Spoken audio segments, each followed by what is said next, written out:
Welcome to Hype Beers, where we seek out some of America's most sought-after brews with all the enthusiasm of JD Vance looking for a sexy couch on Craigslist. Topical, nice. So we're going to dive headfirst into the foam and fizz of the most overhyped, possibly overrated, hopefully sometimes actually worth it beers. Oh yeah, so Paul, whose turn is it today?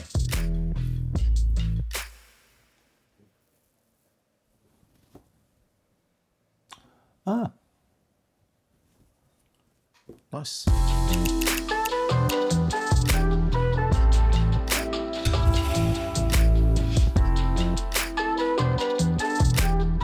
So Paul, as you just pointed out, we have 2 bottles of Russian River's Pliny the Elder in front of us. Cannot wait for this, Chris. I'm very excited about this.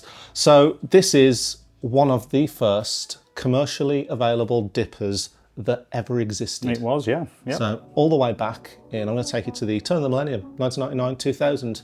That long ago, That Chris? long ago. This beer was brewed by the brewmaster at the time at Russian River, Vinny Salerzo. Okay, but they weren't Russian River back then, were they? They were Russian River, Right. but they weren't owned by Vinny like they are now. Ah, So originally they were owned by Russian River as a brewery, were owned by Corbel Champagne Cellars. okay. Yeah, and in some sort of weird plot twist, which I wouldn't usually see coming, Vinny, who was the brewmaster, actually bought them out. So That is so American. yeah, so he's there now, and since then he's cemented a legacy as being one of the pioneers of aggressively hopped beers. Can't And argue with that. this was probably the beer that put him on the map. Oh man, I'm so looking forward to trying this. I'm going to crack it open now and then we can talk a bit let's- more about it. But yeah, let's do it. Let's do it. It's sweating. Look at this. I'm going to use your particularly plasticky bottle opener. Yeah, it's a cheap one from Aldi, that. While this to is it is. probably one of the original dippers, there was, at the time, Vinny and his wife Natalie, or at the very least Vinny was, working at a brewery called Blind Pig. Now that sounds familiar. Yes, so I don't quite know when the jump happened, so I'm not going to pretend to know. But yeah, I used to work at this brewery Blind Pig, went across the Russian River, and Blind Pig has since been brewed under the moniker of Russian River. Yeah. So going back it's to another very famous beer by Russian River. So yeah. So I mean, you can usually pick these up in a double pack with Blind Pig as well. So Not over here, you can't. no, not over here. Well, I mean, we'll come on to that a bit later. But I mean, yeah, we've got pretty much the background of Russian River and Pliny the Elder there. I guess as we're about to go in for a ronk on this, we should probably talk a little bit more about the beer itself. Well, first of all, I mean, have a gander at that, boys and girls. So probably the first thing you notice is it's not classically West Coast, or modern West Coast anyway. So it's not got that crystal clear kind of darker yeah, I'd amber say hue to it. I'd expect more of a caramel hue. Yeah, absolutely normally. that. Yeah. So this is a little bit more, I guess, a bit more lemony. It's definitely got a bit of haze to it. Yeah. But this is the first, I guess, as you mentioned, commercial dipper that was on the market. So who are we to argue with Russian River? Predates all that New England nonsense That which we're nonsense. drinking now. Yeah. So it's 8%. Yep. It's brewed with, I think, Centennial, CTZ, Amarillo, and Simcoe. Yep. That's well remembered. So we'll be getting a honk of classic Americana in this. Yeah, I mean, straight from the off. Normally I'd think pine, but I'm not actually getting the pine straight up. I'm getting a bit of pine, but there's definitely a malty backbone to that. It's quite malty, yeah? Yeah, which is, I think, is going to be the kind of marker for this beer because it's quite famous for being very complex. You know what? Quite floral.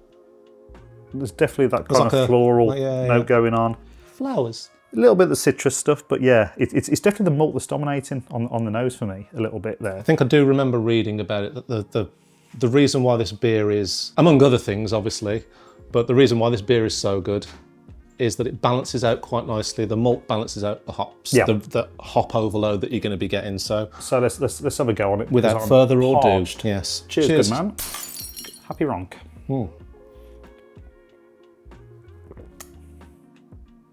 Oh, like aggressively bitter. Oh, and I mean that in a very, very positive way. That's nice. Isn't it? That's refreshing. It's like one of those, you know, when we talk about, it's almost like saliva sucking. Yeah, just dries your mouth. Just dries your mouth out. instantly. Yeah. You definitely get more of the pine on the aftertaste. There's the kind of citrus, obvious sort of bedding on the mouth as it sort of washes over it. But yeah, the malt is absolutely there and standing up against that really strong bitterness. I mean, like super strong bitterness. It's really good. That is a great beer. Obviously, this is all about the hype of it. It's a very old beer in terms of craft beer. Geriatric, really. Yeah. I think why this is so hypey is mainly because of its scarcity, I should imagine. Yeah. I mean, there is that. I think even in America, it's not really sold outside of California. No. And I think, I mean, from what I hear, I don't... Here we go. My God, every single time. It's the cameo from the cat. I mean, what I hear is that Russian River don't like it going out of the state, let alone the country.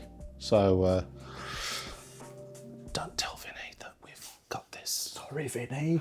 Not like you're watching, but yeah, but you know, it kind of helps the mystique, and it's helped the I guess the people who travel, you know, from all over the world to just try this beer and get it down them. So I'm really happy that we've got it in. Speaking of travel, Tom, the manager at the Hop Vault, he went to San Francisco recently. He did. And he messaged me just saying, I've just drank 2 pints of Pliny the Elder in the airport. It's available in San Fran Airport. Doesn't it make you sick? I know. And when we go to our local airport, it's all... I had a beer and Moretti. It was horrible. Carlsberg, Marston's nonsense. You know what else makes me sick? Go on. People who mispronounce the name of this beer. Ah, Pliny. Pliny. Yeah. Which one is it? Yeah, so as you'll have observed in all of our time that we've known each other, I've always called it Pliny. Yes, You've always called I've it definitely Pliny. observed that as a thing. Yeah, turns out in my research, it is actually Pliny. Yeah. I mean, pronounce it how you want, because the guy that's named after is almost certainly dead. Yeah, I've heard he's dead. This beer was named after a Roman general, philosopher, naturalist. Or a Renaissance dude. Not to be confused with naturist, although as a Roman, he probably was hanging out with his cock out.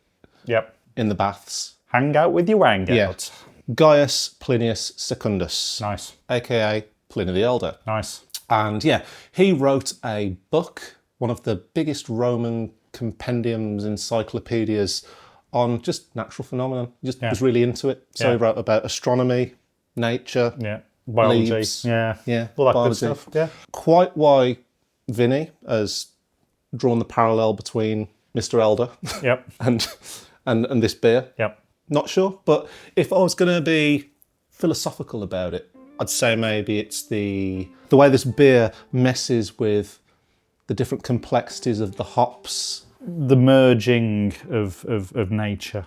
Yeah. Yeah. I think I get that. I could blag that, I think. Yeah. Or he just likes the name. Yeah, or he just likes the name. And he's probably a history buff that likes Pliny the Elder almost as much as you like Alexander the Great. Yes, I do like Alexander the Great. Which is a callback to our Centurion challenge, where Paul spent nigh on 100 minutes talking about Alexander the Great. Basically all it is a history lesson. But you know what? Coming out of the fridge, all nice and cold, you know, you heard the healthy fizz, but we cracked it open, nice head on it, the colour's looking good. That is a really, really, really great beer. I would love to go and drink this from the source, but this has travelled really well, I think. Yeah, no, for sure. Yeah. I'm just reading the side of this bottle, and it's actually got some stuff on Pliny. Pliny the Elder was a Roman naturalist, scholar, historian, and author. I should have read this before we started doing this. In his writings, he refers to lupus salictarius, meaning wolf among scrubs. Yes. Likely an early reference to hop vines growing wild among willows. And lupulus and all that good stuff. Yes. Yeah. Pliny the Elder died in 79 AD while saving people during the eruption of Mount Vesuvius. He was immortalised by his nephew and adopted son, Pliny the Younger. Yep. Pliny the Elder, the beer is a full-bodied, hop-forward double IPA. Keep refrigerated. Oh, that makes sense. Okay, there's the beer connection, so that's cool as, man. Yeah, that's... You weren't far off, though, with your kind of, you know, sort of merging in with sort of naturism and things like that. Quite happy with that. Yeah, it's good. Especially given we should have definitely read that before we started writing the script for this, but I mean, hey. Well, we wing it a lot. We riff. Interesting to mention his adopted son. Pliny the Younger. Damn, I've done it again. So is that an IPA or is that what? That's a tipper. Is it? Yes. Wow. which threw me the first time I had it, because for some reason my sort of stupid lizard brain was thinking it was going to be, like a much lower ABV. That is what I'd expect. Yeah. There's also Pliny for president. Yes. Which, my wife got me for my birthday, actually. How was it? I can't remember. How does it compare to this, do you know? I can't remember. It was my birthday. What do you want from me? What was it supposed to be? I think it was a double dry hopped IPA. Oh, okay. It might have even been a dipper, actually. I can't remember. But what I do remember is that was a very good day. Yeah, so there are multiple variations of this. Yeah, there's probably more as well. Yeah. There's probably more in the Pliny family. But yeah, so obviously we talked about the scarcity of it, how it's hypey because of that, but also because, as we're proving here, it's just a thoroughly bloody good beer. Yep. We obviously got it from Bucket List Beers, as we mentioned earlier. What was the price margin of that? Like, what did we buy it for?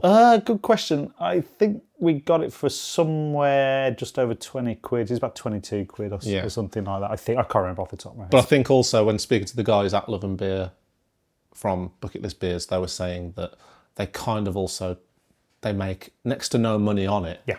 But it's a good one to always have, because it's for us beer geeks that just haven't got the time or money yet to go and peruse. I think, as a beer enthusiast, you're always looking for those unicorns, those really hard things to try, those hype beers. And, we've been looking for this, well, I have been looking for this for many, many, many years, and it's been impossible to get. Then suddenly, over the past 6 to 8 months, it seemed to be popping up all over the place, and that's down to, for no small part because of the guys at Bucket List Beers, and they're doing a great job. Do I think it's worth a hype? It's a really great beer. I could drink a fair bit of that, I think, until the alcohol takes me over, but I still think there is better West Coast double IPAs coming out of not just America but the UK as well. So Double Oregon Trail. Absolutely sensational beer. I think I would say it is worth the hype. And I think it's the same as, it's the putty argument. Yeah. It's the thing where people say, well, it actually doesn't taste any better than, there's loads of other dippers out there that are better than that now. But you need to put it in the time of frame that it was in, when it was the daddy. And that's kind of where you've got to place this. So I think it kind of has to stand on the pedestal for me, based on that. Interesting point though, right? So that's actually quite a good theme that should run through these hype beers episodes anyway. It's like, are we drinking this and putting it on a pedestal because of its place in history, and then probably enjoying it more because of the experience of drinking something that's so unique, so rare, so sort of well thought of? Or are we actually trying it and drinking it and judging it on the merits of the beer? Because as I said, it's a really good beer, great beer actually. Yeah, that's a fair point. But as I say, if you were to line that up with some of the beers we've had recently, again from all over the world actually, not just America or the UK, there's some West Coast dippers out there which are like game changers in terms of quality. If you push me on that, I would say, are there better Westies out there now? Yeah. Is that worth 20 plus quid? For the experience of doing what we're doing, I mean, I'm pretty sure that most people at home won't buy one and then set up a couple of cameras and some lights. Man. It's a big ask to set up cameras and lights every time you want to drink a beer. Drink it in front of that. I'd still pay it for one, just for the one. So I'd do it. Absolutely pay for it again and share it with people, like-minded people who've never tried it, and to get their reaction. It's an occasion beer, isn't it? It's definitely an occasion beer. You would buy that again for a bottle share to flex your muscles and be like, look what I'm bringing, lads. Or you would take it up to some mates who would appreciate it for a birthday or just whatever. Just it's that sort of occasion beer. And just to preempt some of the negative comments these import beers get sometimes, in this case, this is fantastic quality. It doesn't seem to have lost any of the freshness. I mean, I'm sure if you compared it with something that's just been bottled straight from the source, that you might have a different opinion, but that tastes fresh. It was bottled on the 18th of June. Oh, there we go. So, I mean, when you look at that in terms of where we're at now, that's just over 3 months. It's lost next to nothing in my humble opinion. Yeah. I mean, I would say really, when we're drinking a lot of these heavily hopped beers nowadays, the 2 to 3 week mark, 2 to 3 month mark for me really is where it's settled. It's no longer really green. Depends on the kicking you in style, the chops. obviously, of course, but this is working and it's great. But the argument always remains. I feel that it's kind of like athletes, isn't it? World records keep getting broken because just things get better. People are getting fitter and stronger and that because of training, people understanding more, and you can liken that to brewing really. They understand the ingredients more, they've got better equipment. Just coming along, taking the beer style a bit further. It's no longer the aggressive pioneering style that it was. It's now like a bit more, it can be a bit more nuanced. Yeah, and I think it's almost like, you know, home brewing as well has like evolved so ridiculous now that, you know, home brewers are doing stuff at home which 5 years ago even professional brew kits couldn't achieve, you know. And that's down to the sort of education, the ingredients, the technology, the readiness of knowledge that's available. These guys, when they started this, is really important to mention, is no one was doing this. These wrote the rule book. Yeah, they completely made this up and went, is anyone going to try this? Yeah. And people went, this is fucking nuts. What are you doing? This is just like an assault on my senses. It's brilliant. Yeah. I want to keep drinking it. And from that small area, small California, but you know, that small brewery in a small area of a big place, you know, a revolution occurred within beer. So I think that pretty much wraps this one up. Should we put this one to bed? So, Pliny the Elder. Chris, Hype. Is it worth... Hype. That's a hype. And you know what? I'm going to say it's hype as well. I want to go to San Francisco. I'll stop in the airport. I'll tell you what, I'll go there, even if I don't have time to do anything else. I'll just go back through security. Then I'll just go and drink it. Well, you'd have to do that anyway because of that thing that happened. Yeah, that's true. Yeah, But yeah, I'd love to drink more of this. Yeah, we'll get some. Yeah. Cool. Thank you very much for watching this one, guys. If you have any suggestions for other beers that we could cover, I mean, there's some breweries on here that we haven't yet looked at. We haven't done Treehouse yet. We've got Julius one potentially lined up. Hill Farmstead. I mean, we could potentially get some Hill Farmstead. I mean, they're one of the biggest hyped breweries in America. Yep. If you're an American and you want to hit us with extortionate import fees, then send us something. Yeah, message us. We'll arrange something. We're okay with it. We paid £89 for a beer. Anyway, brilliant beer, brilliant company. Go to Bucket List Beers, have a look round, see if you can get some for yourselves. But hopefully see you soon. Cheers. Bye bye.